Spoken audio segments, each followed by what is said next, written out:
कमजोर दिल वाले थोड़ा दिल थाम ले, क्योंकि आज जो हम बात करने वाले बहुत खराब स्थितियां हैं आगे जाके, बहुत खराब। जब ये 5 प्लैनेट्स एक साथ हो रहे थे तो पहले से ये बात कही जा रही थी कि अच्छी स्थितियां नहीं होने वाली, पर इतना भयानक होने वाला है ये तो मैंने भी नहीं सोचा था। 22 मई, मेरी ये डेट लिख लो, 22 मई वाले दिन बहुत बड़ी प्रॉब्लम होने वाली है पाकिस्तान में। पाकिस्तान में ठीक है। जून के मंथ में मंगल राशि परिवर्तन करेंगे और मंगल और केतु का पिशाच योग बनेगा। और भी ज्यादा दिक्कतें बढ़ेंगी। आप देखोगे कि एयर लेवल भी एक्टिवेट हो जाएगा, वाटर लेवल तो ऑलरेडी एक्टिवेटेड है, एयर लेवल भी एक्टिवेट हो जाएगा, यानी कि भूमि, पृथ्वी, वायु सारे लेवल्स एक्टिवेट हो जाएंगे। और 21 जुलाई से लेके 26 जुलाई के बीच में कुछ ना कुछ न्यूक्लियर वॉर होगी।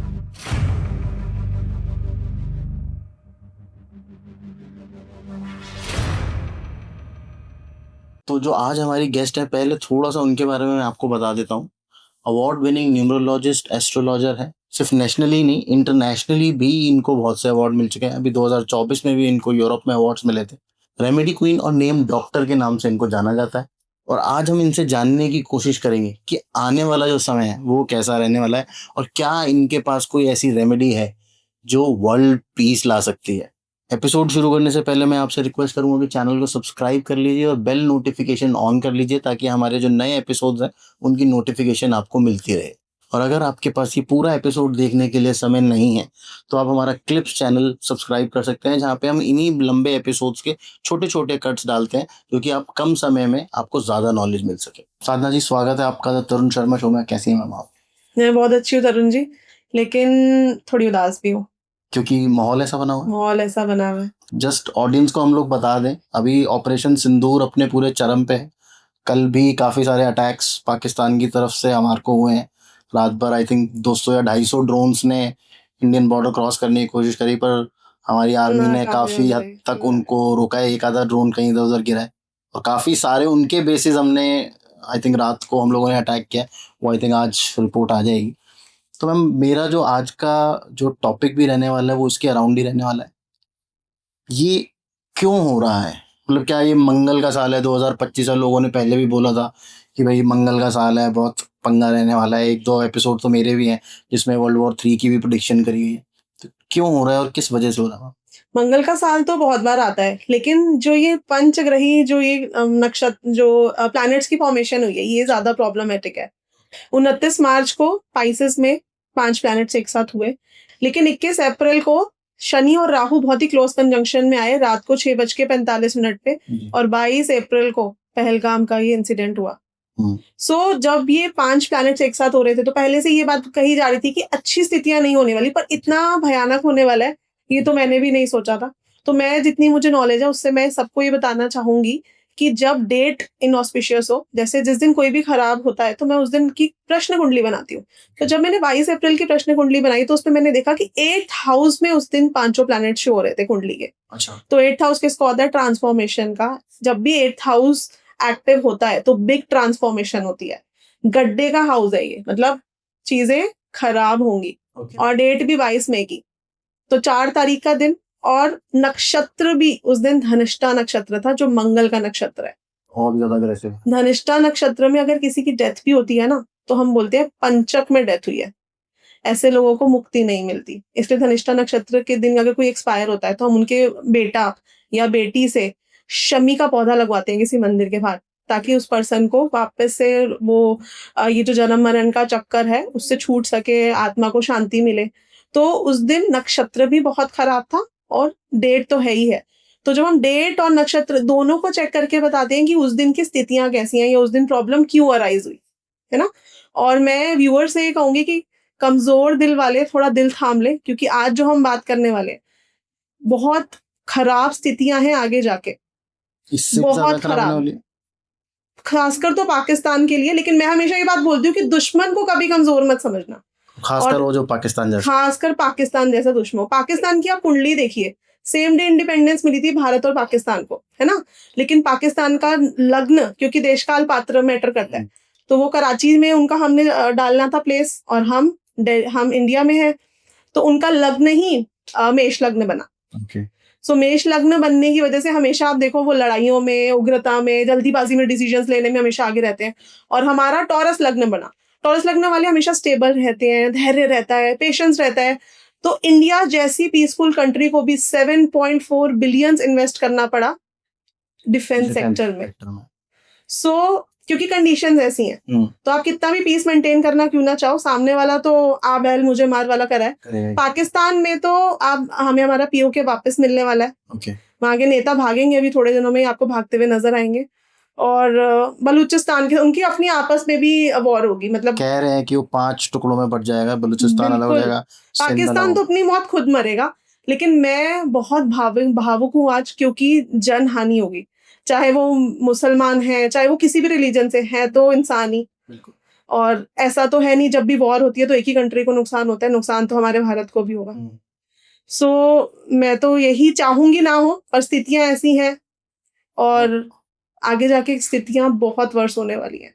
आगे और ऐसी क्या डेट्स आने वाली हैं, क्या ऐसे नक्षत्र आने वाले हैं, क्या ऐसे योग बनने वाले हैं मैम, जो और स्थिति खराब होने वाली है? हम जब भी कोई प्रॉब्लम आती है ना, तो हम किससे एक्सपेक्टेशंस करते हैं? हम गुरु ग्रह से एक्सपेक्टेशन करते हैं, जुपिटर से, क्योंकि जुपिटर जो है वो जीव कारक है, वो सेवर है। लेकिन यहाँ पर अगर हम देखें तो जुपिटर ट्रांजिट करने वाले हैं जेमिनाई में। जब भी गुरु ट्रांजिट करते हैं एक ऐसी राशि में जो एयर तत्व की राशि होती है, जब जुपिटर जेमिनाई में ट्रांजिट करते हैं ना, तो 4 कंट्रीज में मेजर बदलाव आते हैं। ओके। जापान, चाइना, इंडिया और अमेरिका। अच्छा। और जब जुपिटर कैंसर में ट्रांजिट करते हैं तो ऑस्ट्रेलिया, अफ्रीका, ऐसी कंट्रीज में चेंजेस आते हैं। ओके। तो जुपिटर अभी जेमिनाई में जाने वाले हैं 14 मई को, और अक्टूबर तक वो रहेंगे इसमें। अब जुपिटर से उम्मीद है कि भाई जुपिटर जब ट्रांजिट करेंगे तो कुछ पॉजिटिव होगा, लेकिन जुपिटर भी अतिचारी है। अच्छा।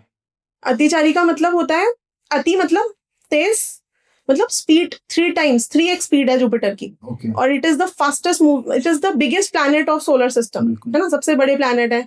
सबसे हम विजडम, सबसे ज्यादा नॉलेज हम जुपिटर से देखते हैं। लेकिन जुपिटर धन के भी कारक है, जुपिटर हमारी हेल्थ के कारक है। तो ये सब के ऊपर इफेक्ट पड़ने वाला है। इफेक्ट पड़ने वाला है, और वो भी नेगेटिव इफेक्ट मेजर पड़ेगा, पॉजिटिव? नेगेटिव इफेक्ट रहने वाला है। क्योंकि जब भी कोई प्लैनेट अपनी स्पीड से तेज जाता है, तो वो प्लैनेट अपनी स्पीड को कंट्रोल करने के लिए, जैसे हम अगर पीछे चलने की कोशिश करें, है ना, हमें सीधा चलना होता है, हम बैक मूवमेंट अगर अपनी करने की कोशिश करें तो हम लड़खड़ाते हैं, we are not stable, we are not confident. तो ऐसा ही जुपिटर के साथ होगा। ओके।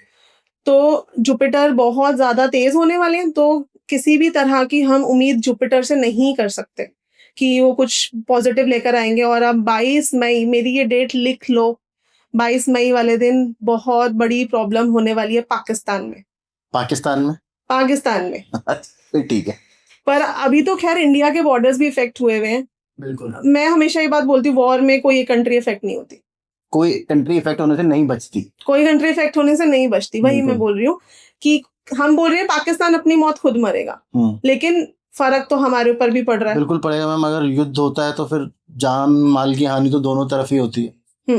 बट ये कि पाकिस्तान की खराब टाइम आया हुआ है, उसकी वजह से इंडिया को उसको आजादी देने के लिए अपना भी वो करना पड़ रहा है यूज। तो अभी 2-3 महीने तो कोई शांति की उम्मीद नहीं है, या और बढ़ेगी बात है? प्रॉब्लम बढ़ेगी। अब आप देखो, अगर हम देखें मई के महीने में गुरु राशि परिवर्तन कर रहे हैं, देन जून के मंथ में मंगल राशि परिवर्तन करेंगे, और मंगल और केतु का पिशाच योग बनेगा। ओके।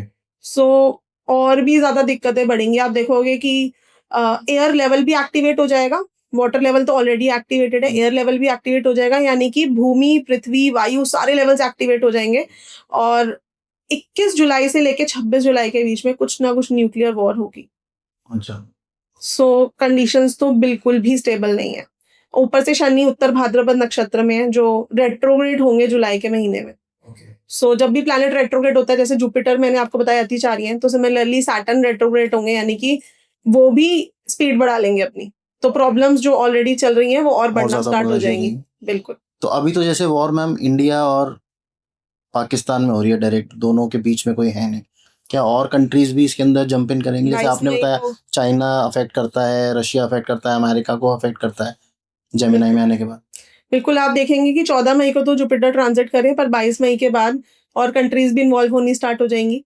चाइना और अमेरिका इन्वॉल्व होंगे, जैसे मैंने बताया जेमिनाई में जब जुपिटर, तो वो दोनों आ गए तो फिर तो और आपस। बिल्कुल। रशिया भी सपोर्ट करने ही वाला है इंडिया को। इंडिया को तो ज्यादा सपोर्ट मिलने वाला है और चाइना भी खुल के सामने नहीं आएगा, ओके, तो वो तो बैक एंड पे ही रहने वाला है। पर उसको भी अपना ट्रेड देखना है इंडिया के साथ। Right right right right.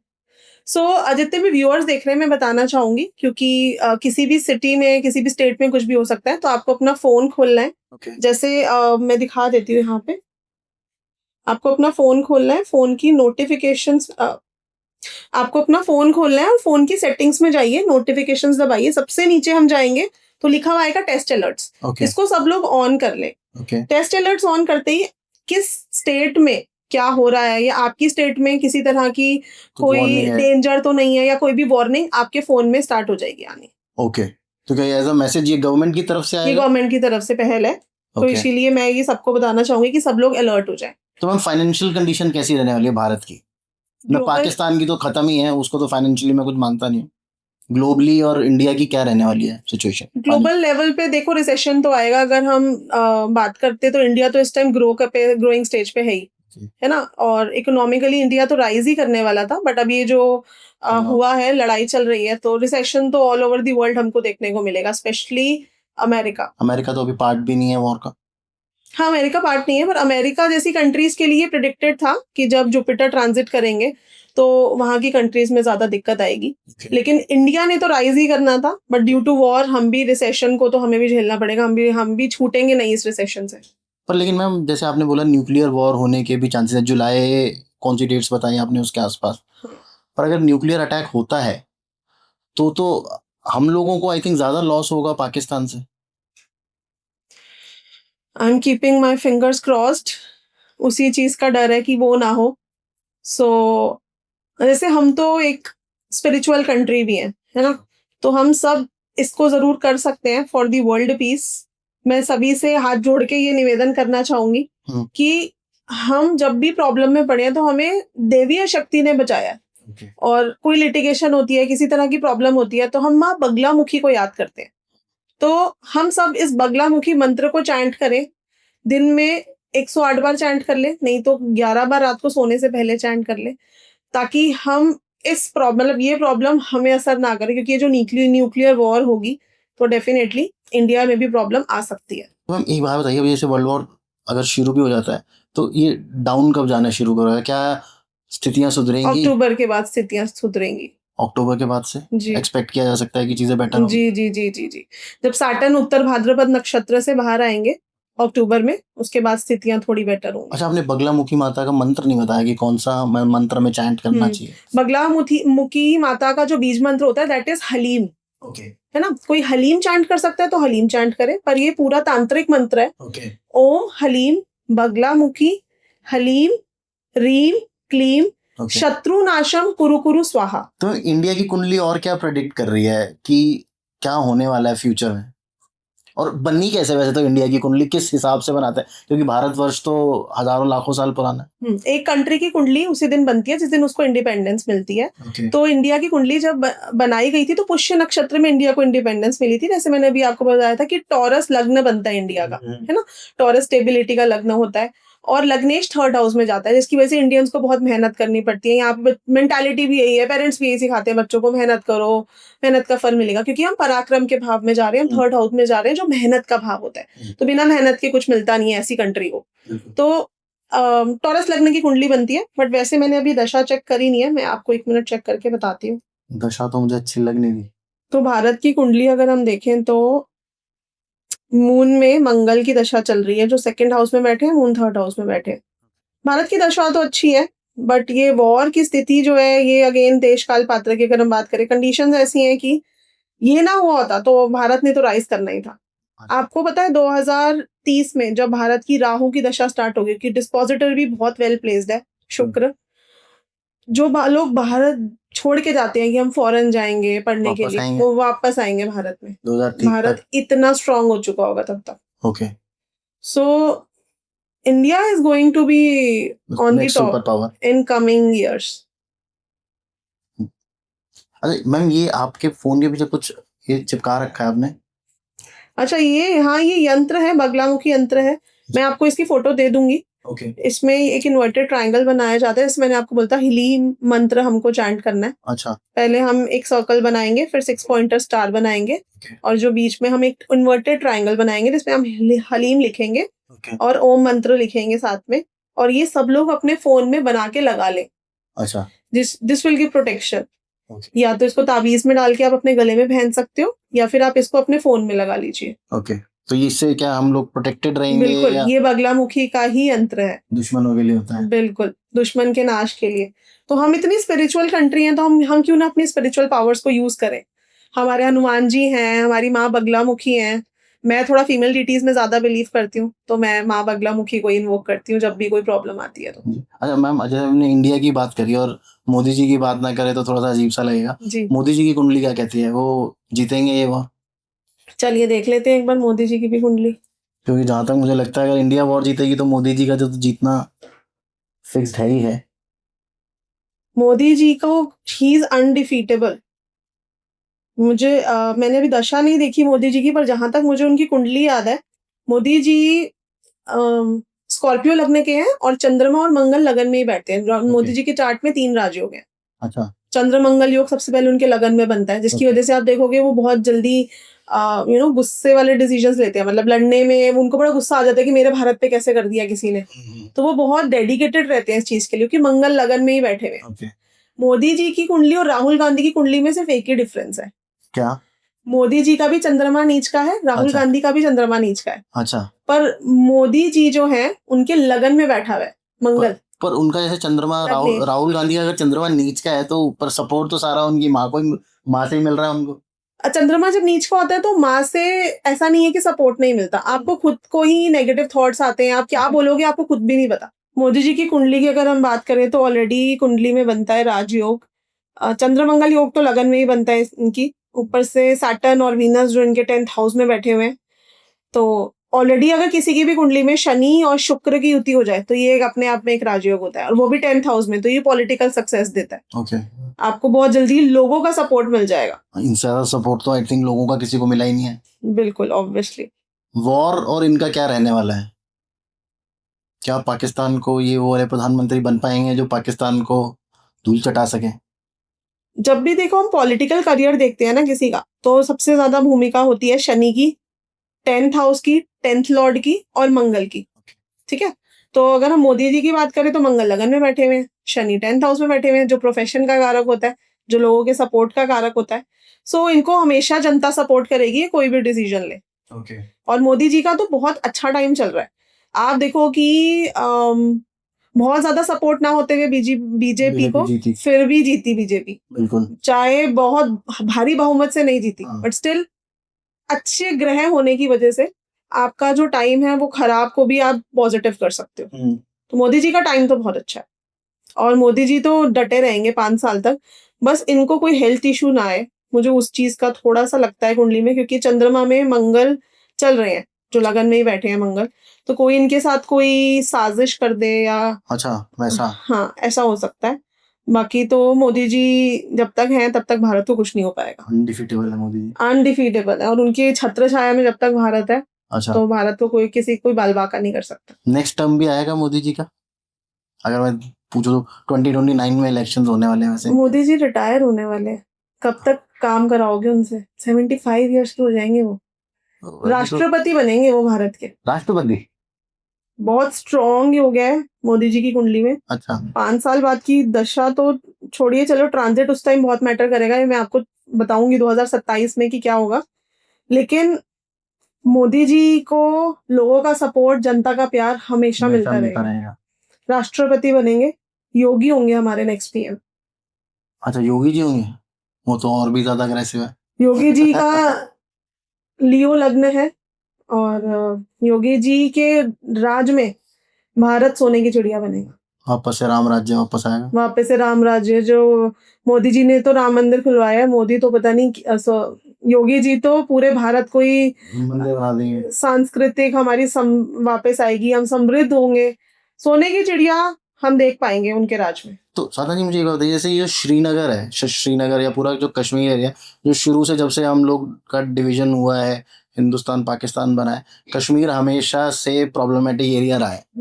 ये ठीक होने वाला है अगर हम वॉर जीत भी जाते हैं। जैसे पिछली बार भी हम वॉर जीते थे लेकिन कश्मीर फिर भी प्रॉब्लमेटिक बना रहा। राइट इस बार भी वैसा तो नहीं होने वाला।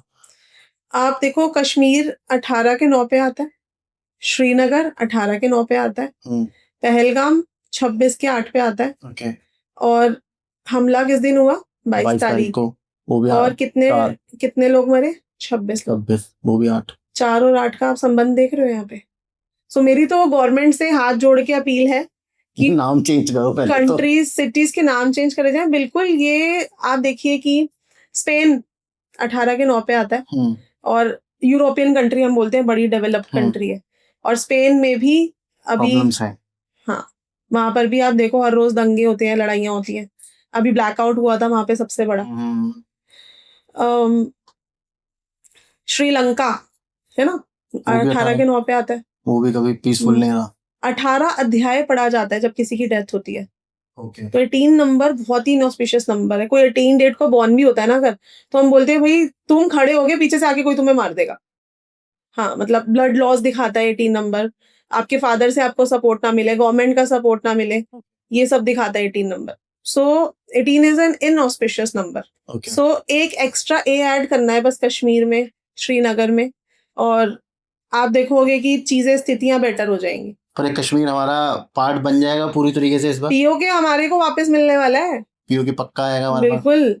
आप देखो नेपट्यून करने वाले हैं जुलाई में राशि परिवर्तन, रेट्रोग्रेड हो जाएंगे। 5 जुलाई को नेपट्यून रेट्रोग्रेड होने वाले हैं। नेपट्यून और प्लूटो जैसे प्लैनेट जब भी रेट्रोग्रेड होते हैं तो ये मास चेंजेस, ट्रांसफॉर्मेशन को दिखाते हैं। अब ट्रांसफॉर्मेशन के लिए पहले नेगेटिव होता है और फिर पॉजिटिव होता है, तो ये वही ट्रांसफॉर्मेशन है जो हमारे लिए तो पॉजिटिव है पर पाकिस्तान के लिए बहुत नेगेटिव। प्लूटो को हम एस्ट्रोलॉजी में काउंट करते हैं मैम? इसलिए काउंट नहीं करते क्योंकि ये बहुत मंद गति से चलते हैं। अगर हम देखें शनि राशि परिवर्तन करते हैं, शनि 30 साल में कंप्लीट करते हैं साइकिल, तो प्लूटो नेपट्यून जैसे ग्रह 90 या 120 साल में करते हैं। हाँ, तो इतनी तो उम्र है ही नहीं। मैंने सुना था प्लूटो ने अब तक एक चक्कर नहीं लगाया है सन का, जब से वो, इतनी तो उम्र भी एक इंसान की नहीं होती है ना, इसीलिए इन ग्रहों को हम कंसिडर नहीं करते। लेकिन जो भौगोलिक घटनाएं होती हैं, या अगर हम मुंडेन एस्ट्रोलॉजी की बात करें तो वहां पे प्लूटो और नेपट्यून को बहुत ज्यादा कंसिडर करा जाता है। साधना जी, मुझे बताइए, जैसे आपने बोला कि ये सब कुछ कांड जो होने वाला है जुपिटर की वजह से होने वाला है, क्योंकि वो अतिचारी होने वाले हैं। जुपिटर बढ़ाएगा इसमें और ऐड ऑन करेगा। कांड तो 29 मार्च को ही शुरू हो गए थे। बिल्कुल, पर ये और ऐड ऑन करने वाले हैं इसके अंदर। पहले तो एक बात बताइए, अतिचारी वैसे होता क्या है? वैसे मुझे ये पता है, जब वो स्लो चल रहे होते हैं तो उनको रेट्रोगेट बोला जाता है, क्या बोला जाता है? मार्गी हो रहे हैं, या शनि अभी थोड़े टाइम पहले हुए थे तब भी काफी बाढ़ का सीन बना था। तो रेट्रोग्रेड इसका मतलब क्या होता है? रेट्रोग्रेड और अतिचारी आप सेम समझो। जब भी कोई प्लैनेट रेट्रोग्रेड होता है तो प्रॉब्लम बढ़ती है। अतिचारी समझो और ज्यादा प्रॉब्लमेटिक। हाँ, रेट्रोग्रेड मतलब 2x और अतिचारी मतलब 3x, अगर मैं आप लोगों की भाषा में बात करूं। बिल्कुल बिल्कुल। तो ये तो पहले भी हुए होंगे, ये जो प्लैनेट पोजीशंस हैं या ये जो अतिचारी हुए हैं, इससे पहले भी कभी हुए होंगे, पर पहले तो कभी ऐसी वॉर सिचुएशंस नहीं। महाभारत के टाइम पे भी यही हुआ था, सेकेंड वर्ल्ड वॉर के टाइम पे यही हुआ था। गुरु अतिचारी हुए थे। गुरु अतिचारी होते हैं 8 साल के लिए, तो 8 साल बड़े ही प्रॉब्लमेटिक जाते हैं। 12 साल में गुरु पूरा चक्कर काट लाते हैं, 1 साल में राशि परिवर्तन करते हैं। यहाँ आप देखोगे 8 साल में 12 की 12 राशियां कवर कर देंगे। अच्छा, 12 साल की जगह? बिल्कुल। अभी अक्टूबर में वो कैंसर में चले जाएंगे। ओके। वहां पे जुपिटर उच्च के हो जाते हैं, तब भारत के लिए अच्छा प्रोग्रेसिव टाइम स्टार्ट हो जाएगा। ओके। अक्टूबर से आप देखोगे कि सारी पॉजिटिव डेवलपमेंट्स होंगी। हमारी डिफेंस सेक्टर और ज्यादा बढ़ेगा, केमिकल इंडस्ट्री बढ़ेगी, एआई बहुत बढ़ेगा। आप देखोगे कि एयर स्पेस पे भी जाके हम बहुत कोई डेवलपमेंट करेंगे, ऐसा देखने को मिलेगा। तो वो टाइम बहुत अच्छा रहेगा। लेकिन ये पहले भी पास्ट में भी हो चुका है। जैसे अगर 2018 से 2022 में हुआ था, तब भी संसद पे हमला हुआ था, है ना, और कोविड जैसे बीमारी आई थी 2020 में। तो जब भी गुरु अतिचारी होते हैं वो बचा नहीं पाते कंट्री को। और गुरु के पास 5 भाव है कुंडली में। दूसरा भाव जो दिखाता है हमारी एसेट्स होंगे, कितने मटेरियलिस्टिक एसेट्स होंगे आपके पास लाइफ में, आपके खाने पीने पे, आपकी स्पीच पे, ये सब लोगों की खराब होगी। खराब खाएंगे, खराब बोलेंगे, संचय धन नहीं रख पाएंगे, यानी कि आमदनी खत्म। 98, खर्चा रुपया, सेविंग जीरो। सेविंग 0। फिर 5th हाउस के पास गुरु का कारक है, यानी कि चाइल्ड बर्थ प्रॉब्लम्स बढ़ सकती हैं, लव मैरिजेस होंगी, टूटेंगी। ओके। फिर गुरु के पास 9वां भाव है जो हमारे लक का हाउस होता है। लक लोगों का उनका साथ नहीं देगा, यानी कि मेहनत करेंगे, किस्मत साथ नहीं देगी। ओके। और गुरु के पास होता है 12वां भाव, ओके। ठीक है, जो दिखाता है मोक्ष, स्पिरिचुअलिटी का ढोंग करेंगे। बहुत सारे स्पिरिचुअल गुरुज आप देखोगे, कोई बेनकाब होगा। पॉलिटिक्स में भी आपको डिवोर्स होता हुआ देखोगे। पॉलिटिक्स में डिवोर्स मतलब पार्टियां अलग हो जाएंगी या लोग जिस पार्टी का किसी कपल का, मैं नाम अच्छा। नहीं लूंगी, समझ गए होंगे लोग, गूगल कर लें। पर किसी पॉलिटिकल कपल का भी डिवोर्स होगा। ओके। कोई पॉलिटिकल पर्सन एक्सपायर हो सकता है, बेनकाब हो सकता है। ओके। तो आने वाले 4 से 5 साल प्रॉब्लमेटिक तो है ही है, तो लेकिन अक्टूबर के बाद इंडिया के लिए अच्छा टाइम है, भारत के लिए अच्छा समय है। ओके। हम तो बेटर कर ही सकते हैं, है ना, लेकिन हर एक राशि पे अलग अलग इसका असर होगा, है ना। ये तो हम ओवरऑल वर्ल्ड की प्रेडिक्शन कर रहे हैं, हर राशि पे अलग अलग इसका असर देखने को मिलेगा। तो मैम इससे बचा कैसे जाए, मतलब क्या किया जा सकता है? जैसे एक आपने बगलामुखी मंत्र तो आपने बताया कि इसकी चैन तो हम सबको करनी चाहिए कि उससे हम हमारा जो दुश्मन है वो शांत हो जाएगा। इसके अलावा और क्या क्या कर सकते हैं? जप, तप और दान, ये सबसे पॉजिटिव रेमेडीज हैं कलयुग की। आप देखो त्रेता युग में सीता हरण जैसी घटनाएं हुई थी, जी। और हम कलयुग में है ना। तो कलयुग की सबसे बड़ी रेमेडी ही मंत्र और दान है ना। वैसे मैं हर एक राशि का आपको अलग अलग बताऊंगी कि उनको क्या दान करना चाहिए ओके। गुरु की स्थिति के हिसाब से, लेकिन कॉमनली हम क्या कर सकते हैं, बिकॉज हम मंत्र उच्चारण बहुत अच्छे से कर सकते हैं, हमारी संस्कृति ही ऐसी है। तो एक मंत्र है ओम हंसम हंसा। ओके। ओम हंसम हंसा छोटा मंत्र है। श्वास लेते समय ओम हंसम, hold your breath for 30 seconds, then release your breath and say हंसा। ओके। हंस एक ऐसा एनिमल होता है जो दूध का दूध और पानी का पानी कर देता है ना। और इससे हमारी फोकस बढ़ेगा, इससे हमारी स्पिरिचुअलिटी बढ़ेगी, इससे हमारी हेल्थ इंप्रूव होगी। ओके। और हेल्थ के लिए एक मंत्र हम और कर सकते हैं। आपको पानी का ग्लास लेना है, पानी के ग्लास के ऊपर आपको ये मंत्र चला देना है, कुंजिता पादम सर्नम। ओके। इसका मतलब होता है in the lotus feet of Lord Vishnu. Okay. और विष्णु जी जो है ये बृहस्पति ग्रह के रूल करते हैं, तो ये मंत्र कर सकते हैं। किसी को फाइनेंशियल इश्यूज आ रहे हैं तो सोने से कौन से स्पाइस को कंपेयर करा गया है? सोने से कौन से स्पाइस को? इलायची नहीं, केसर। केसर। सरसों। सरसों से? जी। अच्छा। सरसों। अच्छा, मैं वैल्यू के हिसाब से सोच रहा था कि जी क्योंकि काफी महंगा होता है केसर। जी। तो आपको एक मिट्टी के बर्तन में आप अपनी फोटो लीजिए, फोटो के पीछे आपने गुरु गणेश सिंबल बना लेना है। मैं हर गुरुवार अपने गुरु पर्वत पे बनाती हूँ, ये सिंबल हम हमारी ऑडियंस को दिखा देंगे। आपने फोटो के पीछे सिंबल बनाना है, देन आपने उसके अंदर डालनी है थोड़ी सी पीली सरसों, जैसे आप बोल रहे थे केसर, और 3 हल्दी की गांठ, ये डाल के आप डेली गुरु का मंत्र जाप कर लीजिए। ओम ग्राम ग्रीम ग्रोम स गुरुवे नमः। हमारे गुरु ग्रह हमें कुछ नहीं होने देंगे। इससे ये मंत्र पढ़ लेना, सेफ रहोगे। बिल्कुल। या भागवत मंत्र पढ़ सकते हैं हम विष्णु जी का, ओम नमो भगवते वासुदेवाय नमः। ये तो मैं खुद रोज करता हूँ। ये बहुत पावरफुल मंत्र है। ये करता हूँ, और पैसे के लिए श्रीम। ये तो कॉमनली है ना, लेकिन आपकी कुंडली में आपका पैसे का ग्रह कौन सा है, जब आप ये समझोगे तो आपको उसके हिसाब से करना चाहिए। श्रीम इज अ कॉमन मंत्र, एनीबडी कैन डू, क्योंकि लक्ष्मी माता का मंत्र है। अच्छा। पर शुक्र हर किसी को पैसा नहीं देता, किसी को राहु देता है, किसी को गुरु देते हैं, किसी को शनि देते हैं। अच्छा। तो अच्छा, मेरे पैसे के घर में कौन सा ग्रह बैठा हुआ है उसके हिसाब से मुझे मंत्र करना चाहिए। तो उस मंत्र उस ग्रह को पावरफुल, जैसे आप भाग्यांक 3 हो, जैसे आपने मुझे अपनी डेट ऑफ बर्थ बताई। हाँ, मेरी डेट ऑफ बर्थ 14 जून 1981, 14/6/1981। भाग्यांक 3 आपका मेरा आएगा, वैसे 5 बनता है 14 के हिसाब से, टोटल करते हैं तो 3 बनता है। आपका भाग्यांक 3 है। अगर आपको पैसे की भी कोई भी प्रॉब्लम है तो आप गुरु को ही पकड़ोगे इंस्टेड ऑफ माँ लक्ष्मी। हाँ, मेरा जो गुरु जो प्लैनेट है वो लगन का लॉर्ड भी मेरे वही है। हाँ, कुंडली में भी आपके लग्नेश गुरु ही होंगे, है ना। तभी आपको वेट गेन इश्यूज भी जल्दी रहेंगे। वेट मेरा इतना ही रहता है कई सालों, हजारों सालों से। एक्सरसाइज वगैरह करते होंगे, वो तो मैं वर्कआउट है ना। अगर आप वर्कआउट छोड़ दो तो आपको वेट एक हफ्ते में पुट ऑन हो जाएगा। सो आपके लिए गुरु प्लैनेट ही आपके धन के कारक है। आपको धन, आपको हेल्थ, आपको खुद पे कोई ट्रांसफॉर्मेशन करनी है, आप गुरु ग्रह को ही पकड़िए। अगर मैं इंडिया के नाम की न्यूमरोलॉजी देखूं तो वो भी कुछ हमें ऐसा वो डायरेक्शन दे रही है या कुछ ऐसा प्रेडिक्ट कर रही है? देखिए, न्यूमरोलॉजी से अगर हम बात करें तो पहले इंडिया की हम डेट ऑफ बर्थ की बात करते हैं। 15 अगस्त 1947, ओके जिससे मूलांक हुआ 6 और भाग्यांक हुआ 8। तो यहीं से इंडिया का राजयोग बनता है। ओके मूलांक भाग्यांक से कैसे राजयोग देखते हैं, आधे से ज्यादा लोगों को पता ही नहीं है कि अब आपकी डेट ऑफ बर्थ से ही आपका राजयोग बनता है। हम नेम से तो बना ही सकते हैं, पर सबसे पहला राजयोग जो बनता है, आपको गॉड गिफ्ट जो मिली है आपकी डीओबी, उससे राजयोग देखा जाता है। तो पर ये पता कैसे चलता है 2 नंबर से, कैसे पता चल जाएगा कि मेरा राजयोग है या नहीं है? देखिए, 2 फैमिलीज होती हैं ग्रहों की। मैं इसको बहुत इजी कंसेप्ट में समझाऊंगी। एक होती है देवता फैमिली, एक होती है राक्षस फैमिली। अब ऐसा नहीं है कि कोई देवता फैमिली में बॉर्न हुए तो वो देवता ही होगा, ये समझने के लिए, ठीक है। तो देवता फैमिली में कौन कौन से ग्रह आ जाएंगे? सूर्य यानी कि नंबर 1, चंद्रमा यानी कि नंबर 2, गुरु यानी कि नंबर 3, मंगल यानी कि नंबर 9।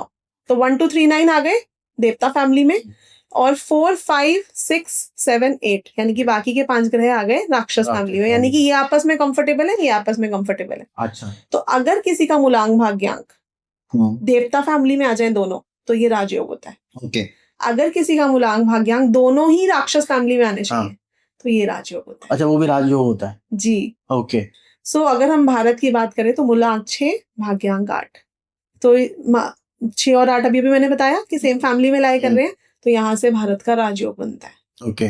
विराट कोहली, आप देखिए डेट ऑफ बर्थ मूलांक 5 है, भाग्यांक 6 है, 9 नंबर है ही नहीं, और हम बोलते हैं भाई क्रिकेट के लिए तो 9 नंबर चाहिए, है ना। लेकिन और उनका राजयोग बन रहा है। विराट कोहली अगर हम प्लस करते हैं नाम, तो वो भी 5 नंबर पे आता है। अच्छा। कहीं से 9 नंबर आ ही नहीं रहा कोहली के पास, लेकिन फिर भी आज रोहित शर्मा कैप्टन है इंडियन क्रिकेट टीम के, पर नाम किसका लिया जाता है? विराट कोहली का। विराट कोहली का। राजयोग है 5 और 6 पॉन है। पर इंडिया का क्या बता रहा है, ये बताओ आप मुझे। अब इंडिया की अगर हम बात करें तो 6 और 8 BNDN, और इंडिया का नाम 3 नंबर पे आता है, 12 के 3 पे आता है। तो 6 और 3 की बहुत ज्यादा कोई कंपैटिबिलिटी रहती नहीं है। तो इसीलिए बोला जा रहा है कि भारत लिया जाए नाम, इंडिया ना लिया जाए, क्योंकि भारत 6 पे ही आता है। अच्छा। तो जब भी हम नेम चेंज भी करते हैं ना किसी का, तो हम मूलांक या भाग्यांक को ही स्ट्रॉन्ग करते हैं। ये 2 हमारी डेट ऑफ बर्थ के ना सबसे स्ट्रॉन्ग नंबर्स होते हैं, बहुत पावरफुल नंबर्स होते हैं ये। अगर ये कहीं से वीक हो रहे हैं ना, तो आप कितने भी मिसिंग नंबर्स एक्टिवेट क्यों ना कर लो, आपको कहीं से कुछ सपोर्ट नहीं मिलेगा। ओके। सो इसीलिए भारत कहा जाता है इंस्टेड ऑफ इंडिया। तो जैसे अभी मैं आपसे बोल ही रही थी नाम चेंज के लिए, सो अगर हम यहाँ पर भारत लेंगे इंडिया के जगह, तो भारत ज्यादा बेटर रहेगा और हमें भारत नाम ही लेना चाहिए। तो ये इंडिया के लिए, मतलब भारत के लिए अच्छा होने वाला है ये नाम? भारत के लिए नाम अच्छा, भारतवर्ष। बिल्कुल। और वैसे भी एक वो प्यार वाला भाव आता है जब हम भारत बोलते हैं। इंडिया बोलते हैं तो ऐसे लगता है पता नहीं कौन, बहुत कॉलोनियल माइंडसेट हो जाता है उसमें। वो इंडिया वाला एक कनेक्शन नहीं क्रिएट होता, गुलामी जो हमारे दिमाग में बसी हुई है ना, उसकी वजह से हम इंडिया भारत से ही हमें बहुत इमोशनल कनेक्शन फील होता है। सो भारत नाम ज्यादा बेटर है। तो मैम एक बात बताइए, जैसे आपने ये नाम थोड़ा सा हमें बताया, ये काम कैसे करता है? नाम, नेम का जो साइंस है वो काम कैसे करता है?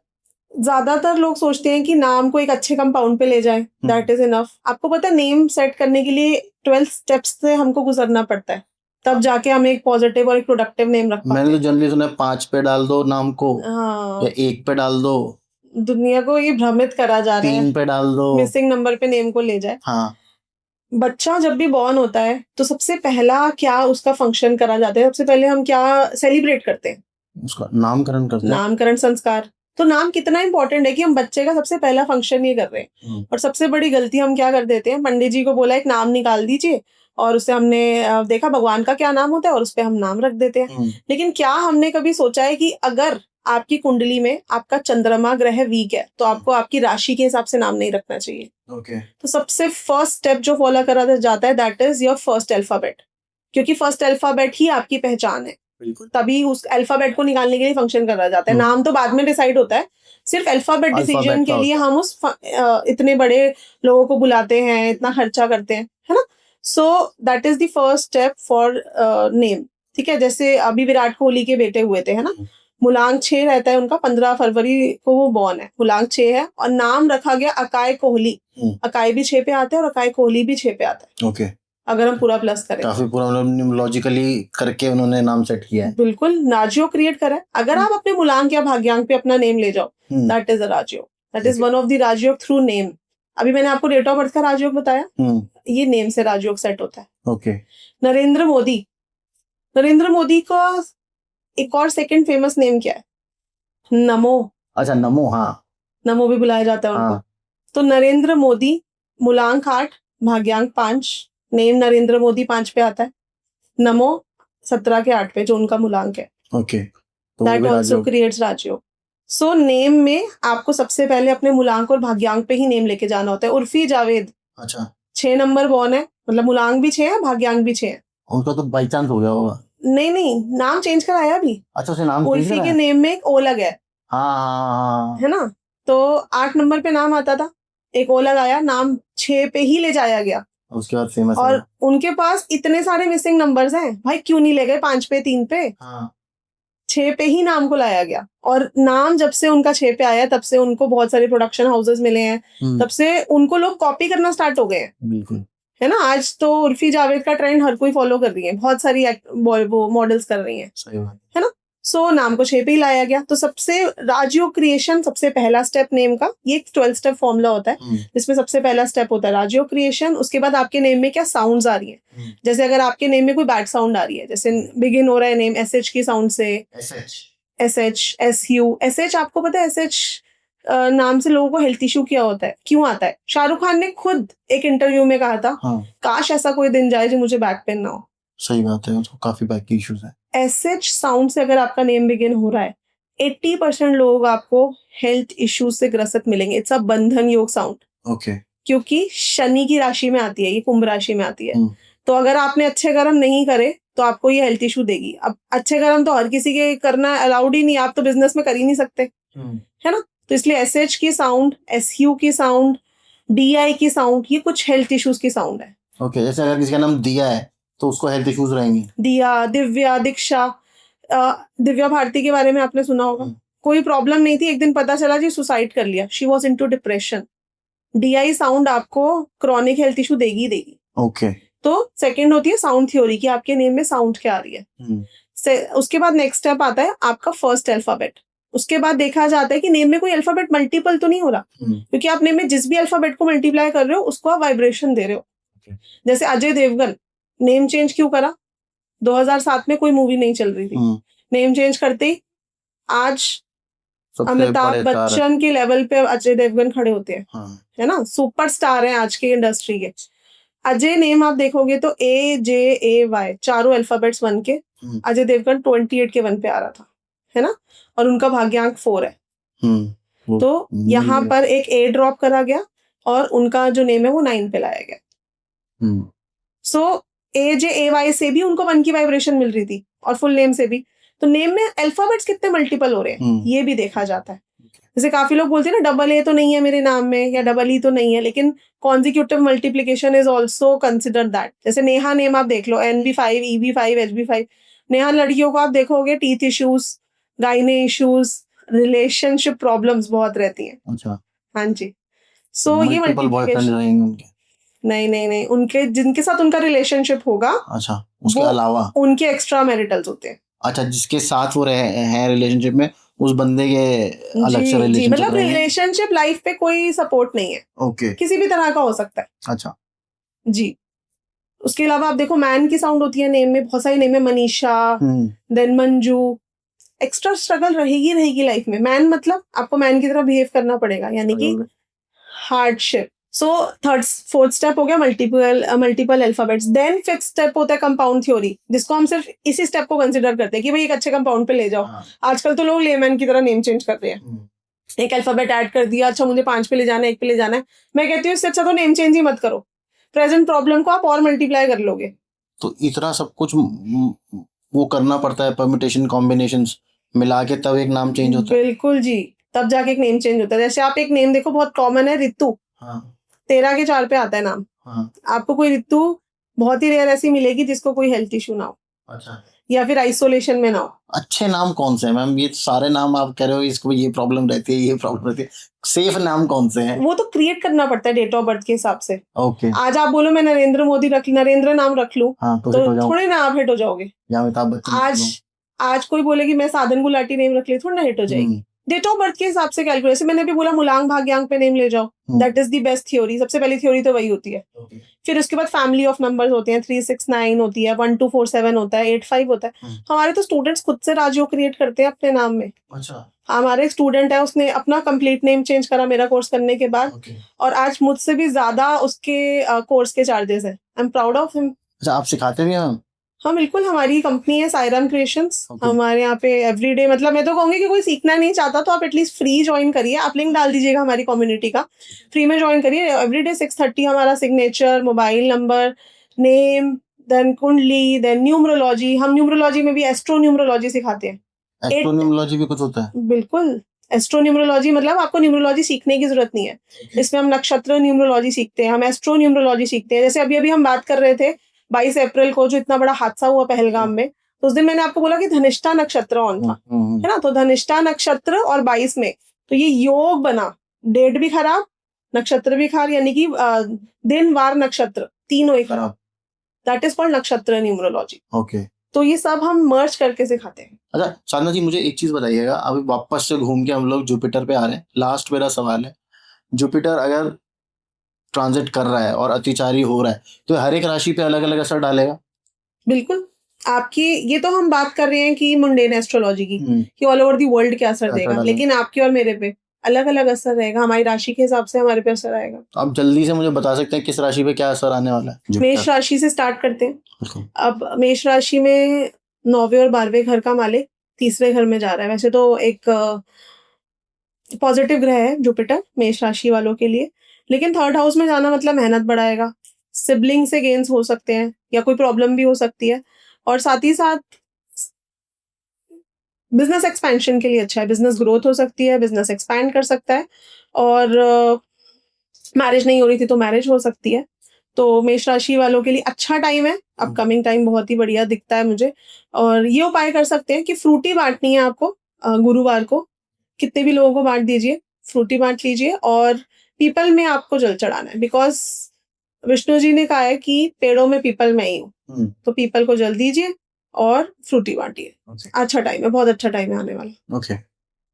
दूसरा, वृषभ राशि के लिए 8वें भाव का मालिक और 11वें भाव का मालिक दूसरे भाव में जाने वाला है। Not at all a good time. 8वां भाव एक्टिवेट हो रहा है, तो किसी भी तरह की न्यू बिगनिंग नहीं करनी, कुछ ग्रो या एक्सपैंड करने की कोशिश करी थी तो अक्टूबर तक थोड़ा रुक जाइए, उसके बाद कर सकते हैं। और किसी भी तरह का स्पिरिचुअलिटी, या मैं कहूँगी किसी एनजीओ से कनेक्ट हो जाइए, या कोई ऑकल्ट साइंस का कोर्स कर लीजिए, उसके लिए बहुत ही अच्छा टाइम दिखता है।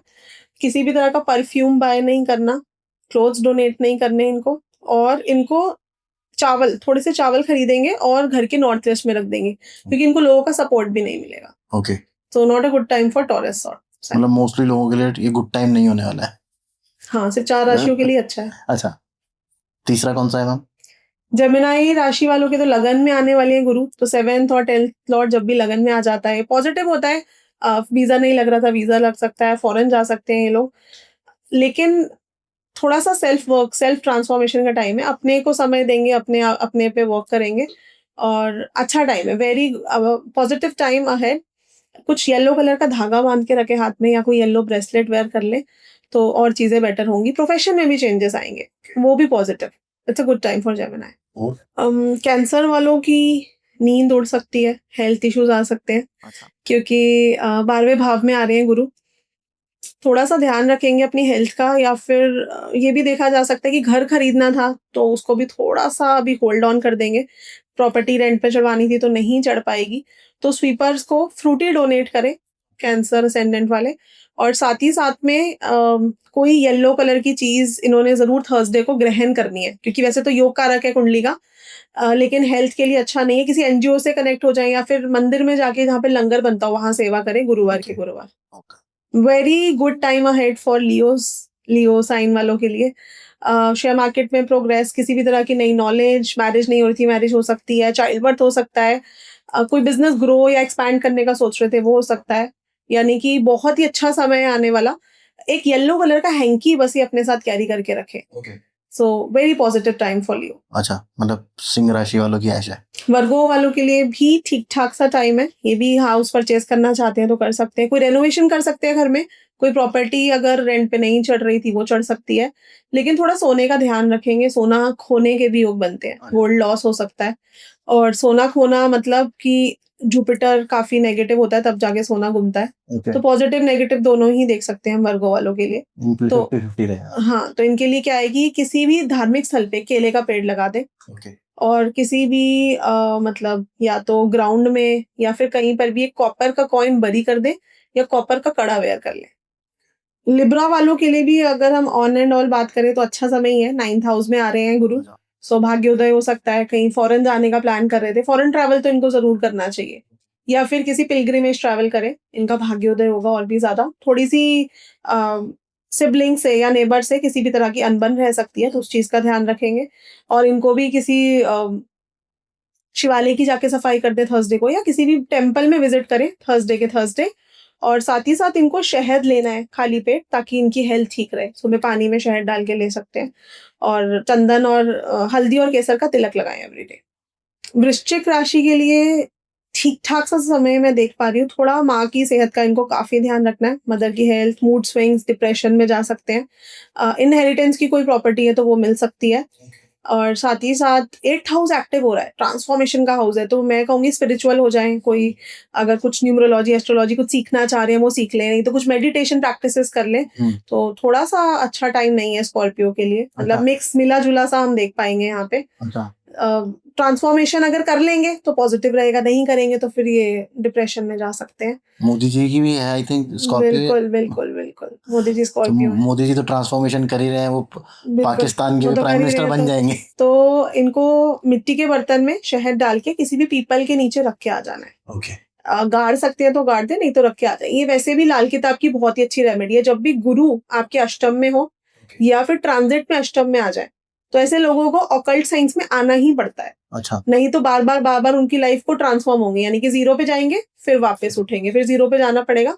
तो ये लाल किताब की बहुत ही अच्छा उपाय है, जिसमें आपको मिट्टी के बर्तन में शहद डाल के मिट्टी का बर्तन क्यों? क्योंकि शनि को रिप्रेज़ेंट कर रहा है मिट्टी का बर्तन और शनि जो है ये 10वें और 11वें भाव के मालिक हैं। तो ये सब साइंसेज़ जो है ना, ये कोई किसी तरह का सुपरस्टिशन नहीं है। ये हमें साइंटिफिक वे से सिखाती है कि हमको अपनी लाइफ को कैसे चेंज करना है, किसी भी प्रॉब्लम से बाहर कैसे आना है। जैसे लोग कहते हैं लाल किताब तो एक सुपरस्टिशन है, सुपरस्टिशन। पर लाल किताब ने ही बताया कि भई शनि 10वें और 11वें घर के मालिक हैं, है ना? सबसे सटीक और सबसे ईज़ी साइंस है लाल किताब। और अगर हमको वैदिक में और डिटेल में जाना है, फिर हम सीखते हैं वैदिक एस्ट्रोलॉजी। पर अगर आपको एक कैलकुलेशन सीखनी है कि अच्छा मेरा कौन-सा राशि में, कौन से घर में बैठा है, तो इससे मुझे क्या देखने को मिलेगा, तो ये लाल किताब बहुत अच्छे से एक्सप्लेन करती है। मतलब मैं एक ऐसी एस्ट्रोलॉजर नहीं हूँ जो औरों की तरह जैसे होता है कि मुझे ये माता आती है या मुझे ये फलाने आते हैं। I am a totally scientific person, मतलब मैं एक एमबीए इन एचआर हूँ और मैं तो बिलीव ही नहीं करती थी इन सब साइंसेज़ में, आपको मैं बताऊँ? मैं आई ही इन साइंसेज़ में इस वजह से हूँ कि I was just 3 years old, I lost my parents. फिर मेरी जब मैरिज हुई, तो मेरे हस्बैंड बीमार रहते थे। तो ये जानने के लिए कि भई ऐसा क्या कर दिया मैंने, कौन से जन्म का ऐसे क्या कर्म है? क्या लेना-देना था, जो खत्म ही नहीं हो रहा। हाँ। मतलब स्ट्रगल खत्म ही नहीं हो रही। सो ये सब जानने के लिए ही मैं इन साइंसेज़ में आई हूँ। तो ये टोटली साइंटिफिक है, इनको कोई भी सीख सकता है। अभी जैसे हम जो प्रेडिक्शन कर रहे थे कि ये मुंडेन एस्ट्रोलॉजी का पार्ट होता है और ये अभी जो मैं आपको बता रही हूँ, that is a part of transit which is again वैदिक एस्ट्रोलॉजी।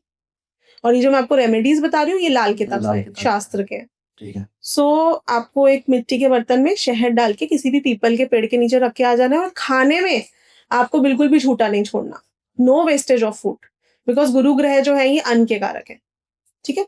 और तीसरी चीज़, ज़ोमैटो वाले को आपको फ्रूटी देनी है। मतलब ज़ोमैटो आपके वाले। घर में कोई कोरियर वाला आएगा तो आपको उसको फ्रूटी देनी है। फ्रूटी देनी। वो येलो कलर का होता है तो जी, जी, आपका जी। जुपिटर का हो जी, जाता जी, है। जी, जी। स्कॉर्पियो के बाद क्या आता है? सैजिटेरियस वालों के लिए भी मिला-जुला समय है। इनके भी फॉरेन ट्रांसफर्स हो सकते हैं या कोई फॉरेन जाना चाह रहे हैं, जा सकते हैं, वीज़ा लग सकता है। डेली इनकम में इंक्रीज़ हो सकती है, बट थोड़ा-सा स्पाउस की हेल्थ पे ध्यान देने की ज़रूरत है। और साथ ही साथ सेल्फ ट्रांसफॉर्मेशन का टाइम है इनका भी, क्योंकि लगन भाव का मालिक जो है ये एक्टिवेट हो रहा है। सो अपने पे वर्क करेंगे, सेल्फ ट्रांसफॉर्मेशन करेंगे, क्या नया करना है इसकी प्लानिंग करेंगे और इनको कपड़े कभी किसी को डोनेट करने हैं। वैसे भी सैजिटेरियस असेंडेंट वालों को ध्यान रखना चाहिए, कपड़े कभी किसी को अगर दान देने हैं तो बिना वॉश करे नहीं देने। और एक पीले रंग के कपड़े में अपनी फोटो और 3 हल्दी की गांठ, ये घर के नॉर्थ ईस्ट में रख दें। ओके। अच्छा समय है बस इनके इतना लिए। करना है। इसके बाद कौन सा आता है हमारा कैप्रिकॉन? कैप्रिकॉन वालों के लिए थोड़ा स्ट्रगलिंग टाइम है। इनको ऐसा भी लग सकता है कि ये जॉब तो मेरे लेवल की नहीं है, जॉब छोड़ दे, ऐसा भी हो सकता है। या प्रेजेंट बिजनेस में इनका मन करे मैं स्विच कर जाऊं, बट आपको थोड़ा संयम रखना है, पेशेंस रखनी है। Don't leave your job. जैसे आप हार्ड वर्किंग नेचर के हो उसको थोड़ा सा मेंटेन रखेंगे। ओके। मैटरनल फैमिली में कभी आपकी किसी से डिस्प्यूट नहीं होने चाहिए। ये वैसे भी कैप्रिकॉन वालों को ध्यान रखना है, अच्छा, क्योंकि जुपिटर इनके 6th लॉर्ड है, जो माता के भाव को दिखाते, माता की फैमिली को दिखाते हैं, तो मदर्स। मैटरनल साइड से रिलेशनशिप अच्छे हाँ, रहे। मामा एंड उनके जो कजन्स हैं उनसे आपको रिलेशनशिप अच्छा मेंटेन रखना है। 600 ग्राम चने की दाल गाय को खिलानी है एवरी थर्सडे। 600 ग्राम। एक्वेरियस वालों की भी मौज होने वाली है। बढ़िया ट्रांजिट हो रहा है, गेंस के हाउस पे डबल ट्रांजिट होता है, जो ये दिखाता है कि आपको सपोर्ट मिलेगा। आपके पीपल एट हायर प्लेसेस का सपोर्ट मिल सकता है, प्रमोशन हो सकती है, कोई गवर्नमेंट से प्रॉब्लम चल रही थी वो सॉल्व हो सकती है। तो अच्छा टाइम है एक्वेरियस वालों के लिए। बस थोड़ा सा संतुलन बैलेंस बना के रखेंगे अपनी रिलेशनशिप लाइफ में और वर्क लाइफ में, क्योंकि वैसे भी बहुत हार्ड वर्किंग है, रिलेशनशिप को इंपॉर्टेंस नहीं देखते, तो वहां पे कोई डिवोर्स ना हो जाए ऐसा दिखता है। क्योंकि 5th हाउस एक्टिवेट हुआ है तो कोई लव रिलेशन भी ब्रेकअप हो सकता है। तो सबसे पहले तो एक्वेरियस वालों को वैसे भी ध्यान रखना चाहिए कि इनको अपनी किसी को दिल की बात नहीं बतानी, अपने प्लान्स नहीं बताने। और दूसरा, भंडारे में कभी नहीं खाना। अच्छा, मतलब अगर प्रसाद है, खाना भी पड़ रहा है, तो आप कुछ जरूर दान करके आइए। वहाँ पे कुछ डोनेट कर दो। जी जी, मैं इसका खासा ध्यान रखती हूँ कि मैं खुद एक्वेरियस ओके। राशि है मेरी। अच्छा, सो ये वैसे भी आपका भी अच्छा एक्वेरियस जाने वाला है। एक्वेरियस वालों को ध्यान रखना है, और इनको भी केले की पेड़ की पूजा करनी है, और ओम नमो भगवते वासुदेवाय नमः इस मंत्र का जाप करेंगे केले के पेड़ के चक्कर लगाते हुए, परिक्रमा करनी है। अच्छा, जी। कितने चक्कर लगाने हैं? कम से कम 3 चक्कर तो लगाएंगे, ओके। 7 भी लगा सकते हैं। स्पाइसेस के लिए भी ओवरऑल अच्छा टाइम जाने वाला है। कोई भी मटेरियलिस्टिक एसेट परचेज करेंगे, घर खरीद सकते हैं, ज्वेलरी, गाड़ी, कुछ ना कुछ तो जरूर परचेज करेंगे। मदर से भी इनको कुछ गेन्स हो सकते हैं, मदर से कोई गिफ्ट मिल जाए, ऐसा भी देखा जा सकता है। लेकिन पाइसेस वालों को भी अपनी हेल्थ का ध्यान रखने की जरूरत है। इनको वेट गेन इश्यूज या कोई कोलेस्ट्रॉल की प्रॉब्लम या हार्ट प्रॉब्लम होने के बहुत स्ट्रॉन्ग चांसेस हैं। तो मैं एक वाटर बता रही हूँ, ये खैर कोई भी ले सकता है, जिनको भी हेल्थ इश्यूज हैं, पाइसेस वालों को तो लेना ही लेना है। ठीक है।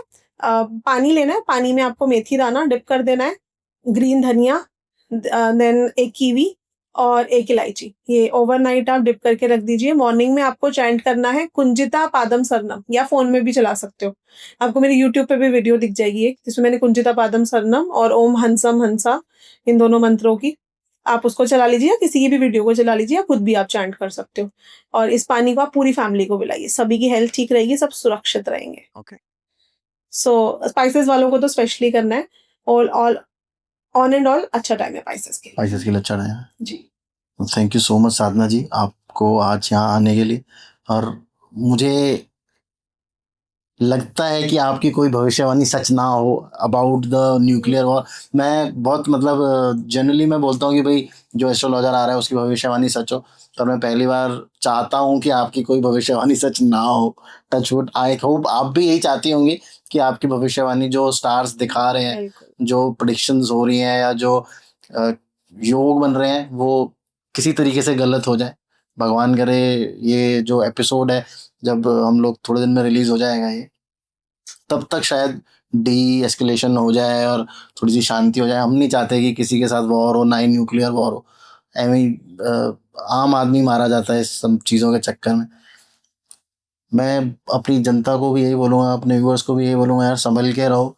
मैम ने जो एक वो फ़ोन में आपको बताया था, प्लीज़ वो सेटिंग्स अपनी ज़रूर ऑन कर लीजिएगा, ताकि आपको अगर कोई भी ऐसी इमरजेंसी वार्निंग गवर्नमेंट देना चाहे तो जल्दी से जल्दी आपको मिले। जितनी जल्दी आपको सिचुएशन पता चल जाएगी उतनी जल्दी आप स्टेप ले सकते हैं उससे बचने के लिए, तो वो सेटिंग ज़रूर ऑन कर लीजिएगा। एंड अगेन मैं चाहता हूँ कि भाई कोई भविष्यवाणी सच ना हो इस बारे में।